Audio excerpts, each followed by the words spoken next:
London. Army Sergeant Bowe Bergdahl, who spent 5 years a captive of the Taliban after abandoning his army base in Afghanistan, has said returning home to the US was as tough as his time as a hostage.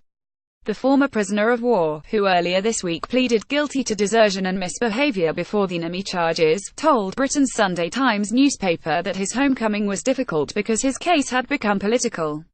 At least the Taliban were honest enough to say, "I'm the guy who's gonna cut your throat," he told the paper. "Here, it could be the guy the first pass in the corridor who's going to sign the paper that sends me away for life." Bergdahl's fate is now in the hands of a military judge after he admitted guilt to charges leveled against him, without striking a deal with prosecutors on Monday. He faces a possible life sentence. President Barack Obama brought the soldier home in 2014 in a swap for 5 Taliban prisoners at Guantanamo Bay, saying the U.S. does not leave its service members on the battlefield.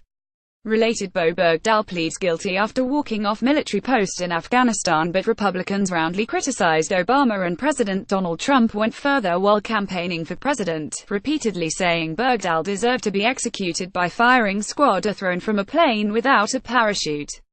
In the interview, Bergdahl said he was aware that Trump had called him a dirty, rotten traitor who should be shot, and that Trump had mocked him for having psychological problems.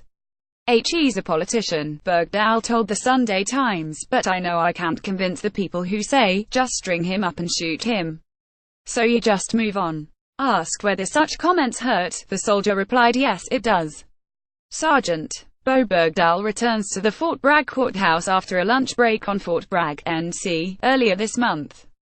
Andrew Kraft ap Bergdahl, now 31, walked off his remote post in Afghanistan in 2009 with the intention of reaching other commanders and drawing attention to what he saw as problems in his unit.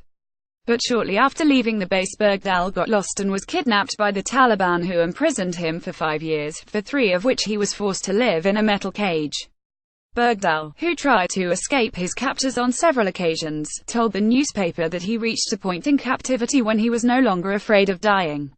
"I thought I could either die here or die escaping. Either way I was a dead man," he said. It wasn't a case of being scared of dying. It was a case of embracing the fact that I was a dead man.